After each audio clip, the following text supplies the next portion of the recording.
Welcome to Pop Up to Powerhouse, the podcast where side hustles turn pro.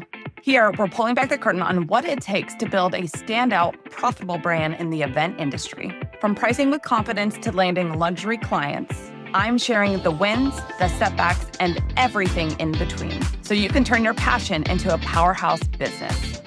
Let me ask you something. What if you're not too much? I've been thinking about this a lot lately. What does it really mean to be authentic, and why is it so damn hard? On today's episode, we're going to dive into authenticity, but not in that cheesy, be yourself kind of way, because I actually think that being yourself is way harder than it sounds. Last week on the podcast, my guest talked about how she went through this really difficult trademark issue in her business that forced her to change her business name. And she said something that really stuck with me. She said, in a weird way, it became freeing. Like it gave her permission to show up more authentically and be herself.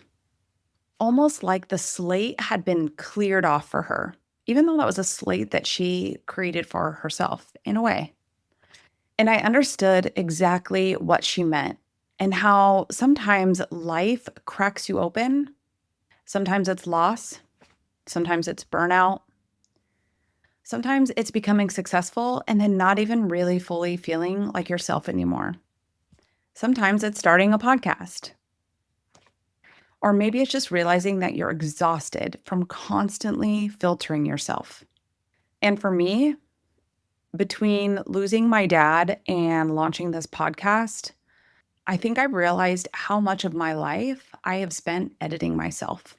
You spend your time being more digestible, more likable, more agreeable, more polished, soft. And honestly, I'm tired.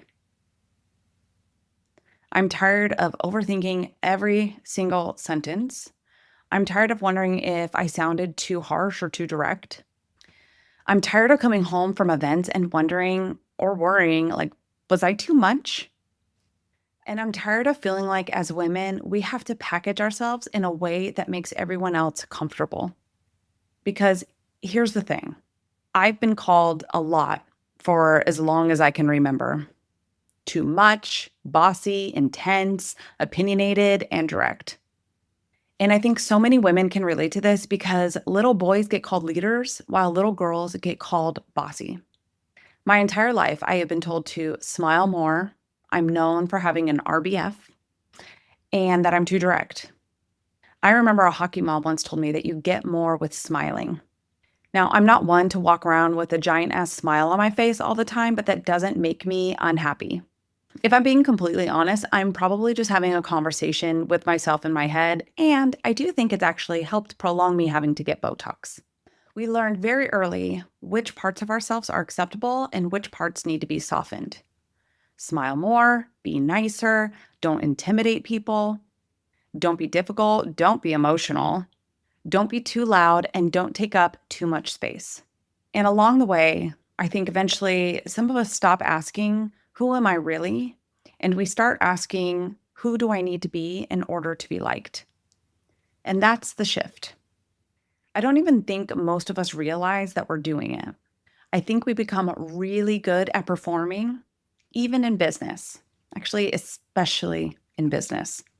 You start filtering your content, toning yourself down, trying to sound more professional, trying not to offend anyone, trying to make everyone relate to you, and trying to make everyone comfortable. But in the process, you kind of lose your voice. And I think that's why so many people feel disconnected from themselves right now. Because when you're constantly editing yourself, you don't even know what your real voice sounds like anymore. Then you amplify that with social media and it just gets even worse. And here's what's even more interesting. It's the thing that we think is protecting us is actually the thing that is causing us to feel more disconnected. Because people can feel authenticity. You can tell whether or not someone is speaking from a real place or not. You can tell when someone is trying too hard. And you can tell when someone is filtering themselves. I think the most magnetic people are the people that stopped asking permission to be themselves. And dare I say that the most successful people seem to be the most themselves because they found their own unique voice and realize that that is powerful. And not because everyone likes them, it's actually probably the opposite. Because I think the real fear here isn't authenticity, it's rejection. It's what if people don't like the real me? What if I disappoint people? What if people think I'm too much, too ambitious, too blunt, too opinionated, too emotional? And especially as women, I think we're constantly walking this fine line where we're supposed to be successful, but not threatening, confident, but soft, direct, but still warm, powerful, but easy to digest. And that's just exhausting because at some point you realize not everyone's going to like me. And honestly, that might actually be the proof that you've stopped performing. I don't think the authenticity and universal approval can coexist. I know for me personally, the older I get, the less interested I am in being universally liked. People who know me know who I am. While honest to a fault, I'm a very loyal friend, kind like the ride or die kind of friend, like the friend that you can call when you really need something. I am always there and I'll always be there to help. But I will give you my honest opinion. I'd rather be deeply connected than broadly approved of. And I think entrepreneurship actually forces this conversation because the strongest brands and the strongest people know who they really are, not who they think they should be. Now, I'm not saying this happens overnight. I think that being aware of it is helpful in starting to realize and understand like who you are because I'm not perfect and I still catch myself self-censoring all of the time. I literally send my husband text messages to get his approval before I send it to somebody else, just to make sure I'm not being too rude or too harsh or too honest.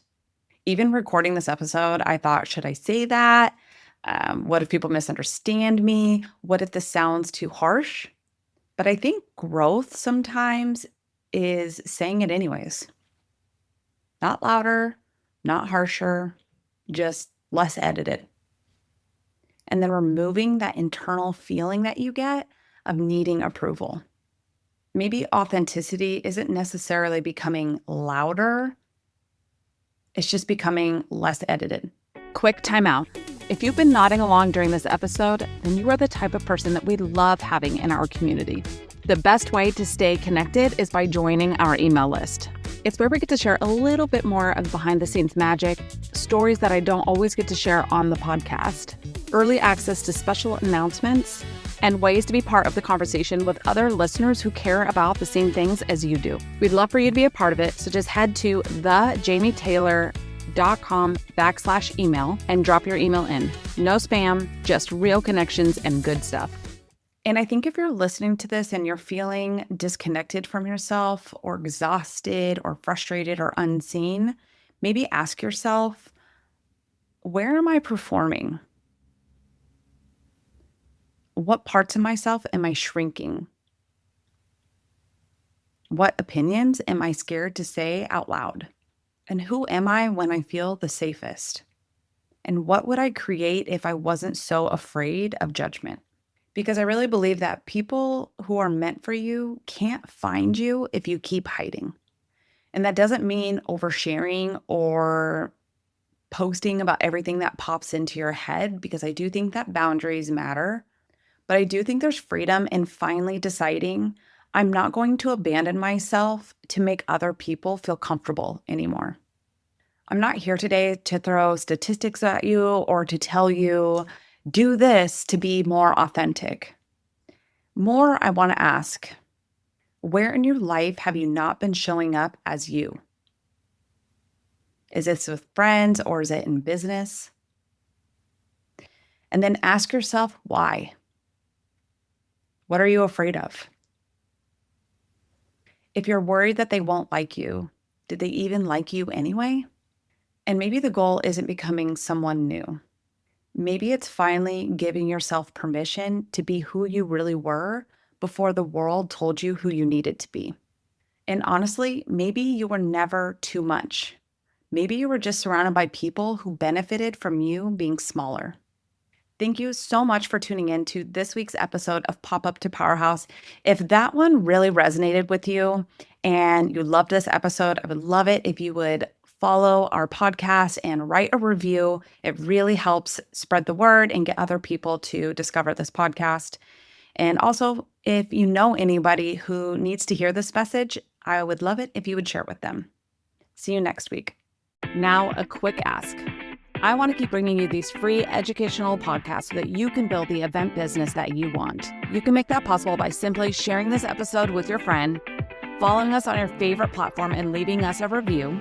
It takes just a moment, and it makes sure that I can keep bringing you the best quality content so that you can go from pop-up to powerhouse.